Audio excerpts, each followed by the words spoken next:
Phone call తో మీ బంగారాన్ని విడిపించి ప్రెజెంట్ మార్కెట్ రేట్ కే కొని బ్యాలెన్స్ అమౌంట్ ని క్యాష్ గా లేకపోతే సమానమైన బంగారాన్ని మీకిస్తుంది అక్షయ గోల్డ్ హబ్.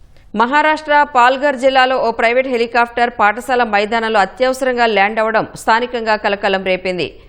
జూహూ నుంచి సూరత్కు వెళుతున్న హెలికాప్టర్ సఫాలే కెల్వార్ రోడ్ స్టేషన్ మధ్య ప్రయాణిస్తున్న సమయంలో రెడ్ అలర్ట్ హెచ్చరికను పైలట్ గమనించారు. దీంతో అప్రమత్తమైన పైలట్ సమీపంలో ఉన్న విద్యా వైభవ్ హైస్కూల్ గ్రౌండ్లో హెలికాప్టర్ను సురక్షితంగా దించారు. ఆ సమయంలో హెలికాప్టర్లో పైలట్తో పాటు ఓ ట్రైనీ పైలట్, ఓ టెక్నికల్ ఇంజనీర్ సహా మొత్తం 4 సిబ్బంది ఉన్నారు. ఈ ఘటనలో ఎవరికీ ఎలాంటి గాయాలు కాలేదని అధికారులు తెలిపారు. పాఠశాల మైదానంలో అకస్మాత్తుగా హెలికాప్టర్ ల్యాండింగ్ అవడంతో పాఠశాల విద్యార్థులు, స్థానికులు భయాందోళనకు గురయ్యారు. హెలికాప్టర్లో సాంకేతిక లోపం తలెత్తడంతోనే పైలట్ ఎమర్జెన్సీ ల్యాండింగ్ చేసినట్లు అధికారులు తెలిపారు. దాదాపు 40 నిమిషాల అనంతరం హెలికాప్టర్ తిరిగి జూహూకు పయనమైంది.